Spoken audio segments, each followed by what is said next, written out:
Hello, everyone. Derek Floyd here, Beautiful Now Podcast. Welcome to Beautiful Now Live. This is the segment where we talk to special guests about topics that are relevant to your world right now, but we try to give it to you in a way where it uplifts, encourages, and inspires you. Today, we've got a great special guest, as we always do, but I want to stop and pause and say, hey, if you're out there and you're enjoying the content that you watch on the Beautiful Now Podcast, please hit a like and most importantly, subscribe. And when you subscribe, hit the little bell next to the side that lets you know when our new content comes and hits your door. So don't forget to subscribe, and of course, you want to share.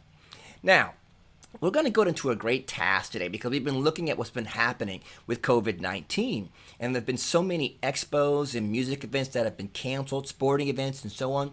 And we wanted to be able to talk to some people who have put together these events, but now have changed the way they do it and got it in a whole new format to give you the insight on what we can do next for our expos and events. This gentleman I'm talking to today is a great friend of ours. He's actually been able to actually work for Twitter. Well, I'll let him explain that to you as well. He's also built a program or an event called Music Expo, which I'll let him get a little bit more into that as well. And he's worked with so many artists along the way, musicians and producers and singers, you name it, he's been there. And he has such a wealth of knowledge to talk about how to put together an event. We're just excited to have him, Mr. Loic. I can never pronounce your last name. I'm going to let you say it for me. Loic, give me the last name, buddy. Maestracci. It's got that Italian ring to it, my friend. How are you? Good to see you. Thank you so much for inviting me today. It's a pleasure to speak on your podcast, and hopefully we're going to share some good advice for your audience. I sure do appreciate you coming, man. I know you're such a busy guy. I mean, you're the marketing manager for Twitter, yes? Yeah, I do work in the marketing department at Twitter. Yeah. I'm sure that's got to be kind of a crazy job right now. You battling back and forth with the president. No politics, but just still realizing that it's kind of a crazy thing you guys do, is right? I mean, Twitter is a platform where every voice counts, and I'm very proud of what our company does. Not necessarily what we do around the president, but just giving a chance for everybody out there to be able to express themselves.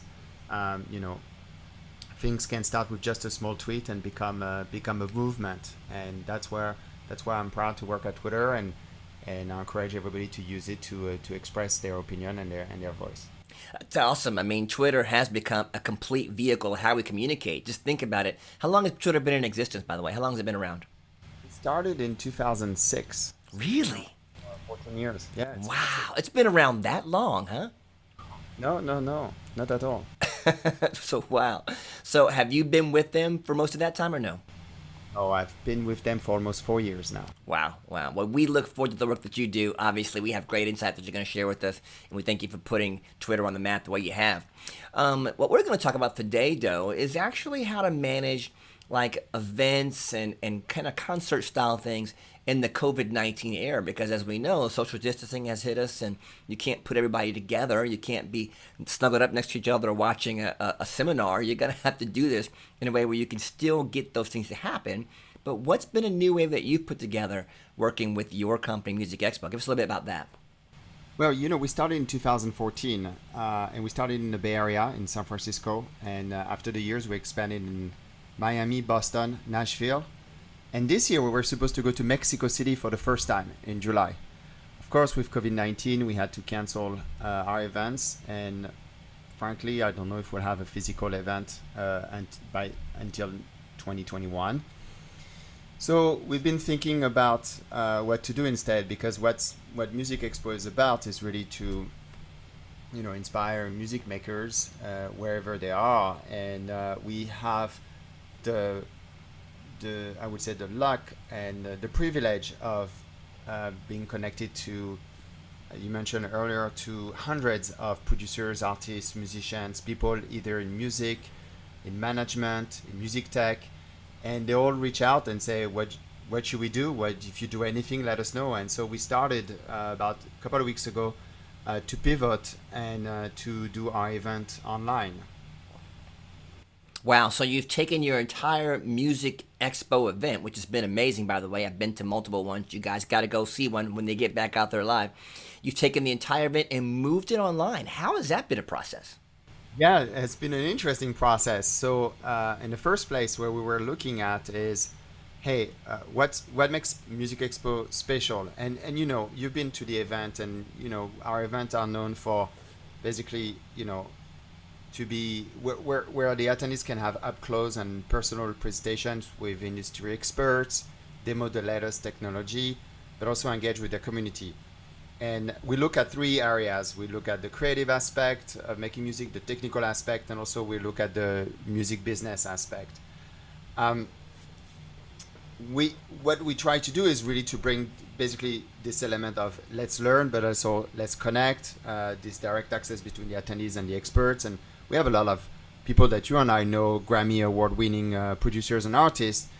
And how do we bring that spirit of connection in the virtual world? Because this is something that you can do in the physical, but virtual world is much difficult. But we managed to do it, and of course we're going to talk about how we did this. We did it using the tools that are now available to everybody, but we were able to do it online.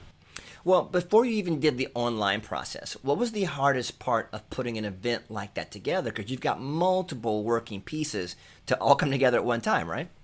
Well, in general, it's funny when they ask me what's the hardest part of putting Music Expo together. There's really two things that are difficult. One is finding a location that can accommodate our format, because we usually have multiple rooms. We have concurrent sessions going in parallel, so we need a location that can accommodate basically 3 or 4 classrooms in parallel. Plus, we have an expo with the manufacturers. So location is usually one of the hardest part. The second is scheduling all the presentations. And well, going into online, the location is not anymore an issue. That could be easier. There you go. The scheduling was also simplified as well. So actually, that was the benefit of the going online. And I can think about it. Now you can just schedule it all where you need to. You don't have to have a different gigantic venue. You don't have to pay for the venue. Hello, big cost there. And you can just have everybody appear online, right? Yeah, totally. I mean, we joke with some people who helped me put those physical events. Actually, people you and I we know, Frank Socorro, and I said, the best part here, Frank, was the packing up. Exactly. No more hanging out and putting it in boxes and packing up the lights and the whole nine, right? It was just end the meeting and done. That's got to be great. And just as I want to circle back around for a moment, Music Expo began with you. What made you want to put this together out of all the music events like the NAMM and so many other events that are out there? What made you say, I've got to do something different? Yeah, I think the spark that helped. So I've been in music forever, and this is a passion of mine. But one of the spark was when I moved to San Francisco, which to me, before it became a tech mecca, was actually a musical and cultural mecca. When I grew up, for me, music was a big part of the Bay Area culture, from the Grateful Dead to Janis Joplin, the Flower Movement, Carlos Santana. And when I moved in the area, there was a lot of conversation about, music venues shutting down, artists moving out of the city because of cost of living. And I was like, what can I do to kind of turn to send a positive message, And I'm like, look, I love music. I'm a marketing manager. I know how to put events together. Why don't I put an event that's a bit special? And that's how we started Music Expo. And really funny enough, I was dreaming a lineup, and the two people I dreamt, because also I'm a gearhead. I love synthesizers. And so the two people I had in mind for this event was from the Bay Area, where Roger Lynn and Dave Smith. Ah, the greats, the industry greats. Come on now. Yeah, and both of them agreed to join us for the first Music Expo in 2014. Our opening keynote was with Dave Smith, and our closing keynote was with Roger Lynn, and I couldn't believe it. Wow, those are legends, man. Those are legends. I really couldn't believe it. I mean, people that I admire have the equipment, and they're absolutely approachable people, and of course they know so much, about music technology and music in general. So yeah, so we started this way, and people love the event, and more people join us from the presenters, and we have over 250 presenters who have joined us over the years. Wow, wow. So as we move forward to your next few events, obviously COVID has changed where you can't meet together, and your next layer or next decision was to put it online. How does that affect the relationship of people that come to the event? Because a lot of times you're coming together to hang with people, to get to know people, and to make it kind of a community. How has COVID affected that in the expo? Yeah, so I mean, totally, and we were supposed to be in a city, and that's not possible. So it really forces us to rethink the event. So the first step was, how can we tr- transfer the experience that we had online? And now where we are is actually, let's think ground zero. Let's rethink everything from the beginning, because it's a new era. Instead of adapting an old model to a new situation, why don't we start from scratch and rethink everything from scratch? But thinking, keeping in mind those three areas where we focus and where we're unique, which is the creative, the tech, and the business, and the fact that we like to be approachable. What we did, and I think we can, what we did is really, our focus was, look, people come to Music Expo to connect and be close, and we need to bring this online, because that's what's going to differentiate us from any other events. That's what differentiated us in the past, and that's what we need to keep doing moving forward. So what type of technology did you use to keep everyone connected? Because I know you said people were actually coming and staying for the entire time somehow, but where are they staying? How are you making that work? Yeah, we had people. So the first event we had mid-May, people stay for an average of 9 hours. Now, stay meaning what? They actually logged into someplace and they were there the whole day? So we had three elements. One, we had a central event page, which we hosted on our website, which was password protected. And every morning, so the event was 2 days, and every morning we will send an email with today the calendar or the schedule for the day, and the login and password to that page. They would land to that page and see basically the live schedule and could link to each different sessions. The second aspect is we run all our sessions through Zoom, so people could join on Zoom. We use the Zoom webinar functionality, so only the presenters are on the screens, but everybody can chat, and can ask questions using the Q&A app. And the third piece of software that we use was actually Slack. And that was how we could have the audience and the presenters and also the sponsors connect before, during, and after each session. Wow, so you used Zoom to keep everybody connected to be able to see the event, and Slack to help everybody communicate, right? Correct. And then we had this central web page where people could go. That was kind of the guide, of the event, because other things we offer to the attendees, which are a bit similar to the physical event. We had a bunch of product giveaways, so they could register for product giveaways. We had additional content that you could watch on VOD. When we start Music Expo, usually I go on stage for 5 minutes to have a very annoying speech to welcome. You're never annoying, my friend. It's okay. It was available on VOD, and people could watch it anytime they wanted. But we wanted to make them feel that they were part of the event. And the greatest compliment I had was from actually a friend, musician, who I met at the first Music Expo in 2014. His name is Hugo Paris. He's an ambient musician out of Portland. He said, Loic, I just want to tell you one thing. You were able to bring the spirit of the actual event online, and kudos to you. I didn't feel like I was in front of my screen. I felt I was with everybody in a room. Wow. That's incredible. So when you think about it that way, you are able to take the experience of being together, and via technology like Zoom or Slack or the page on your front page of your website, everyone was able to stay active and stay connected. Now, you said they were able to talk back and forth too, right? They were able to communicate? Yeah, so during the presentation, they engage with the presenters using the Q&A app in Zoom. But you know how it is. People have more questions. Sure. And we know people who speak a lot and they love to talk. And we didn't want to say, okay, guys, this is over. No, please carry on the conversation. We have the next session starting. But if you want to continue this conversation, you can continue it on Slack. And by the way, this was because of the observation from our physical event where we knew people would continue, in the hallways, they would continue their conversations, or this spirit of now you go on stage to talk to the presenters, you know.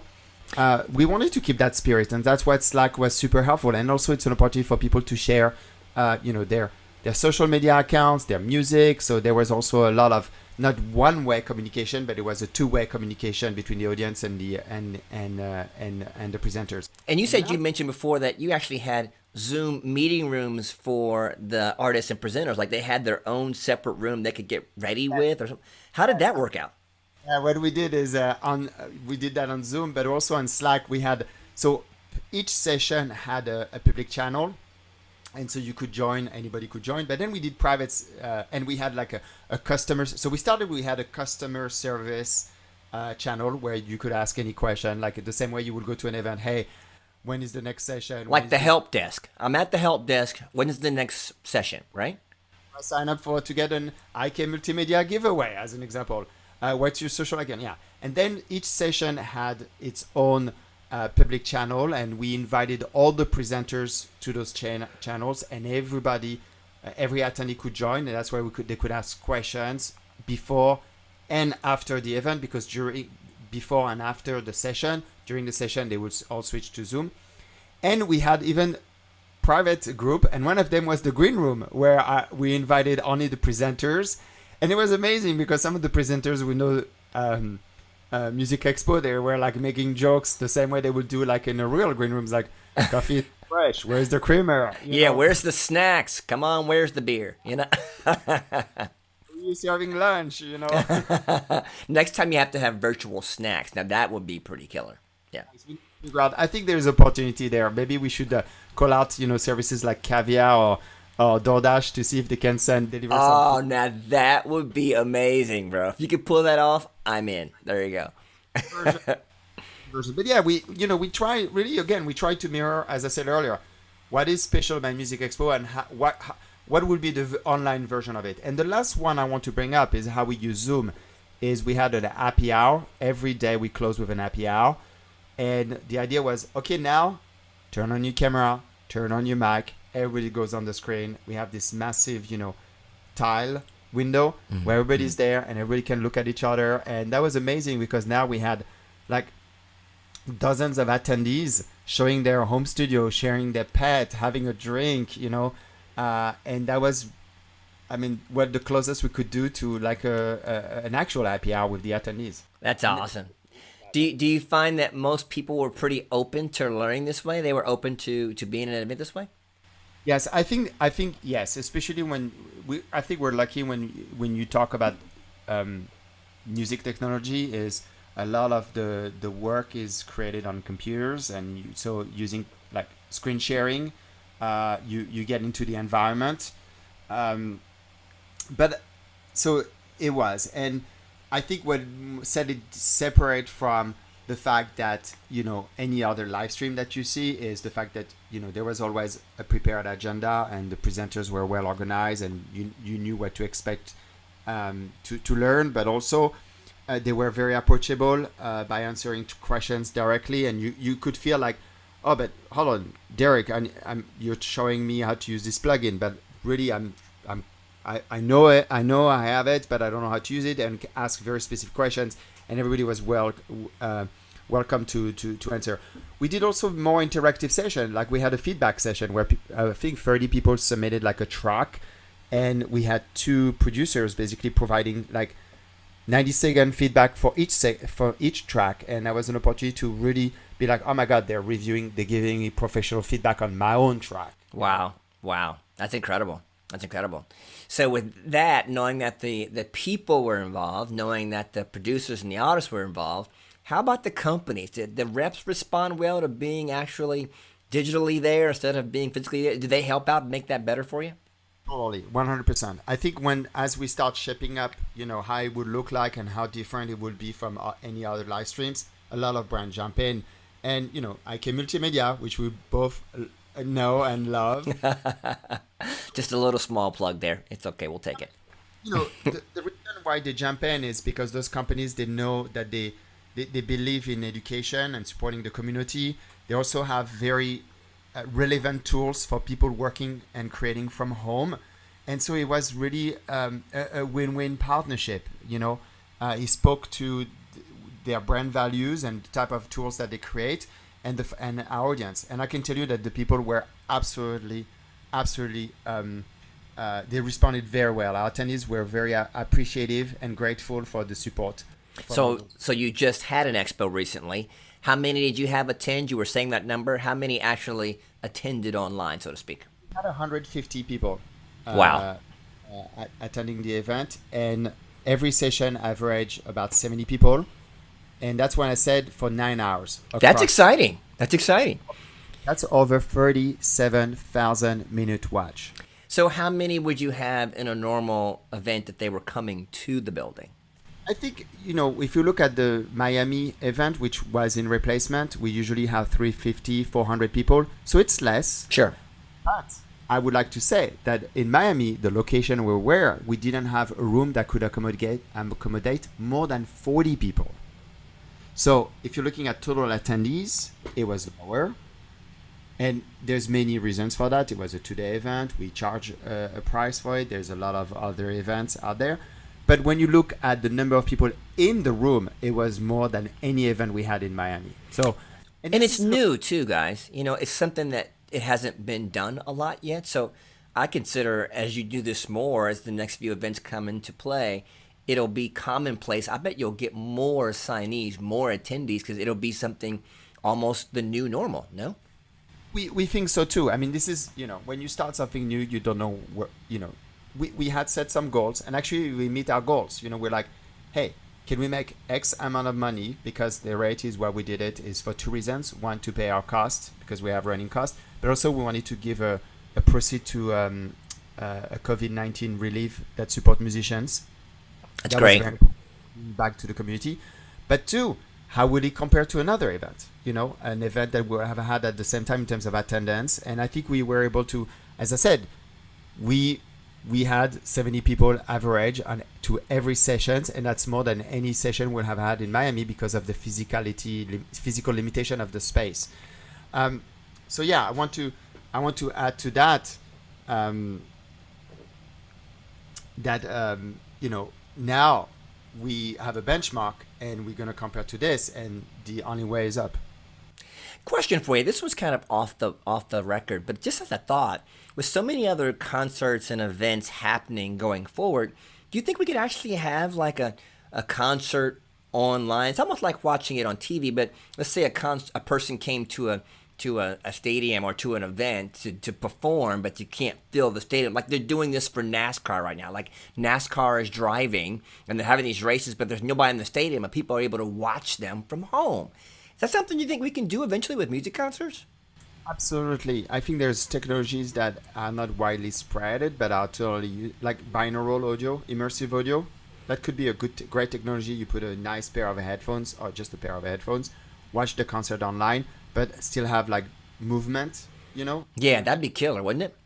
Yeah, it's pretty good. Actually, we had a couple of presenters sharing already some of the technology that's available out there, which by the way, there's the technology that, they are very expensive, but also that are others that are in the public domain or open source and everybody can use. But yeah, you can mix actually binaural audio from Ableton Live using a tool called Envelope for Live, which is I think a Max for Live plugin, and you can mix binaural. And now when you perform, people can have a sense of space in your headphones. So that's there. And by the way, this is something that I say what's happening right now is an acceleration of the transformation in the digital space. We've seen already all the changes happening with tools like Zoom and Google Meets and all of that. Honestly, there's going to be a lot of improvement made in terms of video quality, how many people can participate, audio quality. We're going to see, so the experience is going to improve because really us musicians, or people who are hosting event or podcasts, we're hacking a bit the tools right now. But I'm sure the tools are getting better and better as we're using them, so it can serve, can have a better concert, a better film experience, a better, educational experience. So last question for you then, and I appreciate you taking the time to just sit and talk to our subscribers. With so many events being canceled and so many things just like falling by the wayside because they just couldn't put it together, why do you think personally Music Expo has survived in the way it's communicated to its people? Well, I think because very simple. We're very nimble. I mean, we're small and we're very agile. I mean, I have a wonderful team, by the way. I want to give a shout out to Michelle, Anna, and everybody else because we sat down and we're like, okay, we have to cancel, Miami, and but what should we do?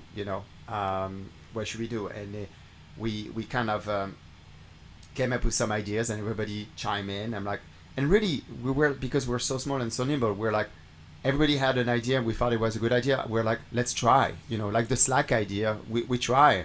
And yeah, one or two people were like, I don't like Slack, but everybody was like, this is great, and But you couldn't put the beach into that. Somehow you missed that part. Next time, send some sand to everybody for the Miami one. There you go. I mean, we try. Why don't we do, Loic, you should do a welcome video, but I would also massive shout out to the presenters, because we had presenters line up, and when I reached out, say, hey, we're thinking about doing it online, are you game? And they were like, absolutely. And again, I think so. We're nimble, we're agile, but we have a community that's absolutely incredible, from all the presenters to the attendees to the brand partners. We're like, Loic, we're game. Let's try it. Let's see how it goes. We're let us know. And interesting enough, we're going to do Mexico, and I have presenters who basically, when I said, hey, would you like to do it again, but in Spanish, they're like, Loic, I'm offended that you asked me. Of course we will do it. Okay. Nice. And this community is incredible, and I think at the end of the day, that's why we thrive. Well, you know what? I'm so excited to hear that this technology exists. And for all those that just heard a little bit of what we talked about, our whole topic today was how to hold an event or some kind of expo in this COVID-19 era. And Loic talked about multiple pieces of technology like Slack, like Zoom, like setting up meeting rooms through Slack and through Zoom, by having that technology to be able to log in and watch the event from where they are. Even talked about immersive technology, being able to be part of that thing by putting on headphones. So many things you can do to bring people into an event.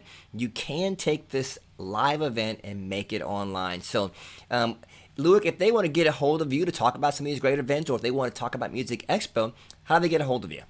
Yeah, so I will welcome them to visit our webpage, musicexpo.co, where all our live streams are now publicized. So you will see what's our lineup for probably the next 4 or 5 weeks, and we update as we go.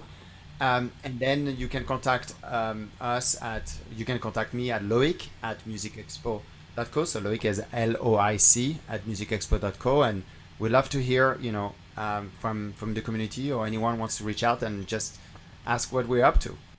Well, Loic, as always, man, we sure do appreciate you stopping by and talking to the subscribers. You've always been a great advocate for us. And we want to wish all you guys out there to stay safe, be careful. We hope you've enjoyed this content. Once again, if you do like what you see here on the channel, please hit a subscribe, hit a like, and of course, share these videos when they come out the door. Loic, thanks again for stopping by, man. We appreciate you. Thank you so much. We appreciate everything you do as well. So, Derek, thank you so much. And everybody out there, be safe, wash those hands, take care of each other, will you? Let's stop the violence, increase the peace.